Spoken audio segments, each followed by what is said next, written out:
Paris Olympic sir पर है और इस वक्त हम एक बेहद खास एथलीट के साथ हैं। जयपुर के रहने वाली हैं, मोना हैं। और इन्होंने बहुत पहले दो साल पहले शूटिंग स्टार्ट की और अभी ओलंपिक गोल्ड मेडलिस्ट जो भारत की हैं अवनी लेखरा, उनको इन्होंने हराया। कोटा मिला है इन्हें पेरिस जाने का, बहुत बड़ी कामयाबी है। इकलौता कोटा इस वर्ल्ड कप में दिल्ली में हो रहा है। यहाँ पे जो मेन स्ट्रीम मीडिया उसकी नज़र यहाँ तक नहीं गई है, उन्होंने उतना तवज्जो नहीं दिया, लेकिन आपकी कामयाबी बेहद शानदार है। गोल्ड मेडल जीता है 2 साल पहले ही, बड़ा फटाफट किया आपने। मैं मेरी बात रखने से पहले एक छोटा सा करेक्शन करना चाहूँगी सर। आपने कहा कि अवनी लेखरा जी को हराया है। ये शूटिंग एक ऐसा गेम है कि आपका कंपटीशन सिर्फ आपके खुद के साथ है। कौन क्या खेल रहा है, किसको हराया, किसको जिताया, वो मैटर ही नहीं करता। आपको सिर्फ अपने खुद के पास्ट रिकॉर्ड को बीट करना है। आप बहुत अच्छी दोस्त है इसलिए डर रही हैं। नहीं नहीं सर, डरना जो सच है वो सच है। बड़ी बात ये भी है कि आप 37 साल की हैं, 2 बच्चे हैं आपके, और इसके बाद 2 साल पहले ये गेम चूज़ किया और यहाँ पहुँची हैं। ये स्ट्रगल ज़रा समझाइए हम लोगों को। जी बिल्कुल सर। शूटिंग जो है वो एक मैच्योरिटी लेवल का गेम है, तो मुझे लगता है कि जो मेरी 37 एज है वो इनफ मैच्योर है इस चीज़ को हैंडल करने के लिए। तो शायद मैं इसी वजह से बहुत कम समय में उस लेवल तक खुद को पहुंचा पाई हूँ। मैंने इससे पहले कुछ और गेम्स भी ट्राई किए थे। 2016 दिसंबर में मैंने मेरा स्पोर्ट्स करियर स्टार्ट किया था। तो मैंने सबसे पहले एथलेटिक्स से स्टार्ट किया। तो मेरे पास javelin, discus, shot put sir. हाँ जी, तीनों थ्रो इवेंट के अंदर मेरे पास स्टेट में गोल्ड मेडल है, लेकिन उसका मैं प्रॉपर तरीके से मतलब परफॉर्म नहीं कर पा रही थी। मुझे ऐसे लग रहा था कि शायद मैं कहीं कुछ मेरे बॉडी के अकॉर्डिंग, मेरे फिटनेस के अकॉर्डिंग कुछ मिसिंग है उसमें, जो मैं कवर नहीं कर पाऊँगी। फिर मैंने पावर लिफ्टिंग ट्राई किया, तो उसमें मैं 3 साल कंटिन्यू स्टेट के अंदर गोल्ड मेडलिस्ट हूँ। बट उसमें भी ऐसा है कि उसमें जो डाइट का इनटेक करना पड़ेगा ना, उस लेवल तक जाने के बाद में एक टाइम के बाद में मेरी बॉडी डिस्ट्रॉय होने लग जाएगी, बॉडी पॉस्चर्स वगैरह सब खराब हो जाएंगे। तो मेरे को पावर लिफ्टिंग भी छोड़ना पड़ा। I am a founder player of girls volleyball team के लिए, इंडिया के लिए। तो मैंने अलग अलग स्टेट में गई, गर्ल्स को मोटिवेट किया, सब कुछ किया और टीम्स फॉर्म की। पहला नेशनल मैंने कंडक्ट करवाया। लेकिन फिर मुझे ऐसे लगा कि टीम गेम है, तो अगर कहीं कोई भी एक प्लेयर, चाहे मैं ही, अच्छा परफॉर्म नहीं करते तो बाकी सबके साथ में मतलब इंसाफ नहीं हो पाता। तो मुझे ऐसा गेम चाहिए था कि जो मैं जैसा खेलूँ ना, मुझे वैसा रिजल्ट दे। तो फिर सारा चीज़ देखने के बाद में मुझे मतलब शूटिंग मिला। एक तो आप स्पोर्ट में कैसे हैं, क्योंकि 28-29 साल में आपने गेम को पिक किया, और उसके बाद सबसे बड़ा स्ट्रगल क्या रहा है आपके लिए? 2010 में मैं मेरे घर से झगड़ा करके घर छोड़ के आई थी। हमारी फैमिली में क्या होता है कि गर्ल्स अगर ग्रेजुएट हो जाती है तो उनकी शादी कर दो, और बॉयज़ अगर ग्रेजुएट हो जाते हैं, मैं बनिया फैमिली से, तो उनको बिज़नेस में बिठा दो।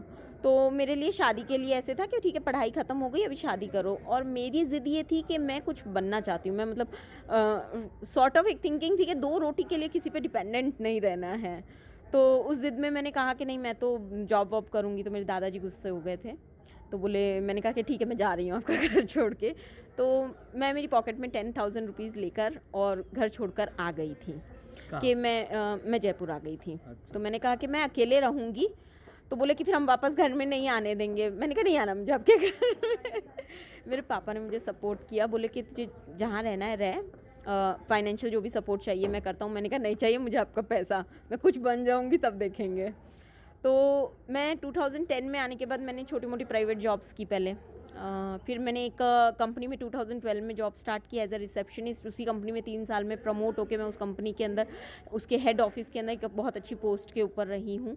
फिर उसके बाद में मैंने वहाँ से मतलब वो सारा करियर देखने के बाद मुझे ऐसे लगा कि नहीं, ये मैं मतलब सब कुछ मेरे साथ प्रॉब्लम ये है कि मैं जैसे ही कंफर्ट जोन में आने लगती हूँ ना, मुझे प्रॉब्लम होने लग जाती है। नहीं होती है। हाँ। ये चैंपियन प्लेयर की निशानी।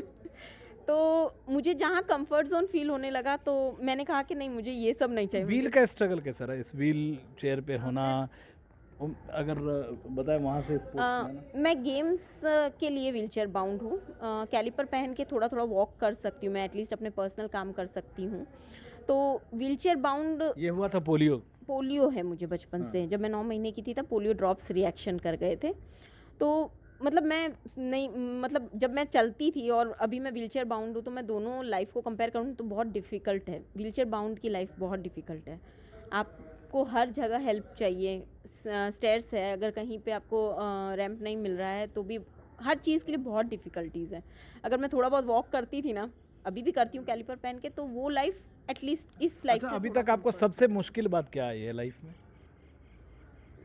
ऐसा कुछ भी मैंने अभी तक फील नहीं किया। मतलब मेरा ऐसा है कि जो हमें करना है ना, अगर हम कोशिश 100% करेंगे तो हम हासिल कर लेंगे। अच्छा, अभी पेरिस है ओलंपिक्स, आपका कंपटीशन खुद से अवनी से तो है नहीं, बिल्कुल। तो आप क्या टारगेट कर रही हैं अपने लिए? मैं ये टारगेट कर रही हूँ कि मैं अपना 100% वहाँ पे दे के, और जो मैं नेचुरली यहाँ खेल रही हूँ, मैं वैसा का वैसा जाके वहाँ खेल पाऊँ। जब मैं खेल रही हूँ तो मेरे चेहरे पे तनाव ना दिखे, और मुझे अपने हर एक शॉट के साथ सेल्फ सेटिस्फेक्शन हो। मैं सिर्फ यही एक्सपेक्ट और करती हूँ। पोडियम टारगेट तो ऑफ कोर्स हर एक प्लेयर का वो hindsight में देखो, होता है। इनसाइड माइंड अगर हम सोचें तो मेडल टारगेट सबका होता है कि हाँ, कहीं ना कहीं हम कोई ना कोई लेवल पे पोडियम फिनिश करें। लेकिन ये गेम ऐसा है कि अगर आप ये सोचकर आगे बढ़ते हो ना, तो आप अच्छा, एक चीज़ है कि जैसे जो नॉर्मल एबल बॉडी जो है, शूटिंग 2012 के बाद से फ्लॉप कर रहा है, 2016 में नहीं जीता, 2020 में नहीं जीता, पैरा शूटर्स जो हैं वो जिता रहे हैं। आपको लगता है कि पैरा शूटर्स और आगे निकलेंगे और ओलंपिक्स का जो रिजल्ट होगा पैरा शूटर्स का कम से कम और ओवरऑल पैरा का कैसे दिखता है? डेफिनेटली सर, बहुत ब्राइट फ्यूचर है, क्योंकि हमारे सारे पैरा वाले शूटर्स जो हैं वो बहुत डेडिकेटेड हैं और बहुत अच्छे से मेहनत कर रहे हैं। तो डेफिनेटली अभी हमने पीछे जितने मेडल लिए हैं शूटिंग के अंदर, पैरा शूटिंग में, हम उससे ज़्यादा मेडल लेंगे। 5 से ज़्यादा मेडल आए। हाँ, डेफिनेटली 5 से ज़्यादा मेडल आएंगे। बड़ी बात है, मोना कॉन्फिडेंट है और मोटिवेटिंग है, इनको किसी बात की कोई प्रॉब्लम या व्हील को लेके कोई शिकायत नहीं है।